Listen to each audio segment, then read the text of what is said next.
Hi everybody, welcome to my YouTube channel. This is gonna be a very short video. I want us to talk about the hypocrisy of Siviwe Gwarhube, the DA minister. And I'm gonna tell you why I'm calling this an hypocrisy. I'm gonna tell you why I'm calling it or I see it as hypocritical. So, before the DA joined the government of national unity, even before, they've been opposed to the Bella bill. They've never hidden it. They didn't want it from the word go. We know that. However, when it came to them signing and agreeing with the Bella bill, with the ANC for the government of national unity, they said that the Bella bill is non-negotiable. It's a red line. It's a no-go area. They will not negotiate. They will walk away. So Siviwe Gwarhube was interviewed, and she said that no, she's a minister for the people. In the cabinet, she does not represent the DA, but she's there to represent the people of South Africa. Any decision that she makes, it's gonna be for the people of South Africa. And if the president signs the bill, she's gonna implement the bill because she's the minister. And we are all like, oh my God, that's so mature of you. We are so proud. That's the way to go. You are the minister of South Africans, not of the DA. We're like, oh my God, well done, Siviwe, wara. Today, Siviwe has released a statement. And remember, firstly, yesterday, before I read this statement, yesterday, John Steenhuisen also had a press briefing. John Steenhuisen said that it was a non-negotiable, the Bella bill. He also said that they would walk away. Yesterday, he said, oh no, you know that people fight. We're not gonna get along, people don't get along, even in families. Sometimes they fight. So we're gonna have disagreement, but that doesn't mean every time we have disagreements, we're gonna walk away, said Steenhuisen. Okay, and we're like, okay, your tone has changed now because originally you said you guys are gonna walk away. Remember, guys, once you taste power, I'm telling you, we can make you president in now, and we can see you changing your colors. Anyway, Siviwe Gwarhube has released a statement. She's saying that I have taken note of President Ramaphosa's anticipated signing of the basic education laws in amendment bill. I have always and remained opposed to the bill in its current form and have requested the president to refer it back to Parliament for consideration in terms of Section 79 of the Constitution. I have also provided inputs why this should be done. To this end, I have raised the following issues: the constitutionality of provisions on the implementation of admissions and language policies determined by the government bodies of public schools, and the need for the phased approach of implementing grade R as a compulsory and permanent feature of the basic education system based on the capacity of provincial education departments, public schools, and early childhood development centers to offer access to grade R to all learners who require it. Parliament must be allowed to fix what is currently wrong with the bill so that millions of learners across the country can access and receive quality education for a better South Africa. In the context of government of national unity, it is essential that compromises reflect the people's will, and that is why I have been engaged with the president on this matter. We must consider the objections to the bill and ensure that it is rectified to avoid portrayed and costly legal action.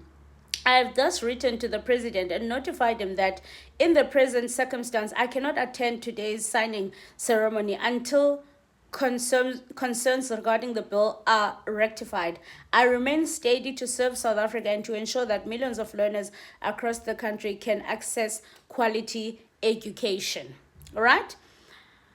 That's what Siviwe said. So, Banyaza Lusufi tweeted, and he said, what if we also urge our education MECs to boycott interacting with her, which is Siviwe? So what if we also say MCZ must boycott and not interact with the Siviwe? What's going to happen then? And if you started the game of boycotting, remember you are a minister. You are not a DA. You are a minister. You took an oath. So what if we boycott you? What's going to happen? And then Mbuyiseni Ndlozi, Dr. Ndlozi has tweeted as well. I want to read you guys his tweet.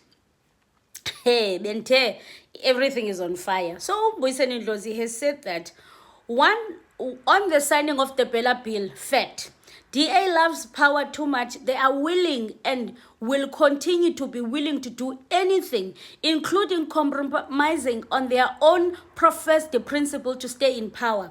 Because their being in the coalition with ANC is based on one thing and that one thing only: stop an ANC EFF government, even if it means they achieve none of their policy objective. The true reason their existence now is one thing and nothing else: to stop the EFF from being in power. And that is so true. The DA does not proclaim anything. The only thing that they say is we are in this thing to stop the EFF from standing in power. That's literally that's been their campaign. It still is now. What are they going to be doing for us? How is this thing benefiting us? Their only objective is to stop the EFF from being in power. So, but Siviwe abantu besibaqhwabela. And you want Siviwe, her time is counting now. Her time is counting. Remember, no, Musimaimane were always like, no, the DA is the wara, until they saw that this thing, that unity you are preaching, that black and white people must come together, it's not practical. Eventually, she's gonna see it, and I wanna be there. For her specifically, I wanna be there. There's been so many before her, and there's gonna be many after her. Anyway, hi guys. So yeah, guys. You know, there's a lot going on. The Bella Bill has been signed. And Clement Manyathela has also been tweeting this morning saying that Clement Manyathela is the interviewer who interviewed Siviwe. He said that but Siviwe Gwarhube told me on Face the Nation a month ago that she won't let the DA politics affect her work and constitutionally obligations. If my party decides they fight the Bella Bill, I must do my job. She said this. She said she is not a DA minister, but a South African minister. Ulibele ngoku. Oyama? So yeah. So there's a lot going on, guys. Let me know what you think. Let me know what you think in the comment section. Let's engage. If you don't know who I am, my name is Zizipolo Pelwana, and welcome to Simple Politics. Make sure that you subscribe so that we can interact and have conversations in the comment section. Whew. I will see you on the next one, guys. Remember, the aim is not to make long videos, but the aim is to deliver, and so that we can engage on that. I'll see you on the next one, guys. Aluta continua. Oh, before I go, what happened to the DA's rule of law? Remember what they say, we are the party of rule of law. We are the party of, what happened to the rule of law? So they would rather sacrifice their integrity, what they believe in, just to stay in power. Just to stay in power. And Clement Manyathela was interviewing Fikile Mbalula yesterday on News Africa, and Clement said to Fikile, what are you guys willing to sacrifice as the ANC? And Fikile said, no, we're not going to sacrifice anything. So EDA is going to be there helping the ANC sign all their bills while they are there, stopping the EFF from being in power, and they are not getting anything. Anyway, guys, let me know what you think. We agreed that let's open a 3-month period to engage on the 2 issues that they are raising, and but the bill must be signed. That's what is important. So we're moving in the right direction. In the spirit of cooperation and engagement, that's how we understand this process unfolding. Otherwise, today is a great day in terms of the struggle for transformation in the Republic of South Africa, that we are actually moving forward. Yeah. Would you categorize this as a compromise or a cave-in when we're looking at this 3-month period as well, but considering how much time has gone into this Bella bill in the first place, that these 4 parties that you mentioned, the PA, Freedom Front Plus, Al-Jamaa and the Democratic Alliance, have basically had a lot of time to engage on this bill. With the ANC giving this leeway as well, considering the GNU too, is this a cave-in or the beginning of a caving in? No, there's no caving in.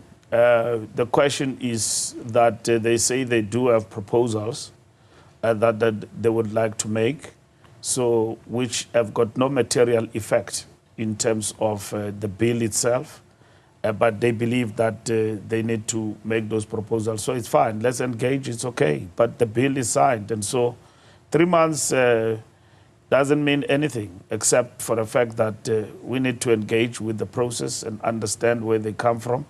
Of course, we take into consideration that this bill has been in the works. More than 5,000 submissions have been made, and it passed through Parliament, and the ANC leading in the passing of the bill in Parliament with other political parties. The new dispensation, where we did not get the overwhelming majority, by the way, it meant that the bill has been passed in the last 6 administration, and we are encouraged by the fact that today it has actually been signed, and so we are in the right direction. Is this also part of navigating the GNU terrain? Because there were also threats of legal action should the president sign it, and then of course that was changed too. Are you going at it at this way because you also have to manage your relationships with your GNU partners? Well, it's not so much about relationships more than being decent and maintaining the principle of cooperation among parties in terms of what needs to happen among people who serve in the same government, and allow them space to basically ventilate, because they too have got constituencies. They were elected on a ticket. So in this particular instance, we are the largest party. That's why we caution everybody to say, don't threaten, because we too are not married to GNU. We've got other options. So threats don't work. The decent way to do things is to talk. And then if we can't find each other, we've got to move ahead. And if you decide to move away and drop from the GNU, it's not a train smash. Government will not collapse. Stability is guaranteed in this GNU going forward. And we're determined to do that. So we are actually extending a hand of goodwill to everybody to ensure that the spirit of cooperation prevails on matters of this nature. Otherwise, arrogantly and otherwise, we could have gone ahead and totally sign without taking into consideration the views of others. So we do. But overall, there's no challenge with this bill, actually. And so it's a question of linguistics in terms of the right of SGPs to make a determination about what must actually happen. Others are opposed to that, but they believe that we can find each other because it is not a big deal. So that's why the president is able to sign today. And Mr. Mbalula, while you are extending a hand of goodwill, as you put it, we saw as well the glaring absence of the basic education minister from that signing.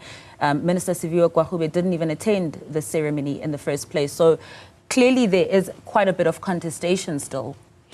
Well, I think she had no choice. She's towing the party line. Yesterday she spoke differently to her actions today. She's towing the party line that you don't attend that particular ceremony, because if she attended, she was supposed to read the statement that was read by the deputy minister. And in this particular instance, so they view it as opposed to their views and what must actually happen. So she had to toe the line of the party above the interest of the people of South Africa. She's there not for the party, for the interest of the people of South Africa to serve. But she has done that. The DA has always accused the ANC of not being pro-South Africa, but being pro-ANC.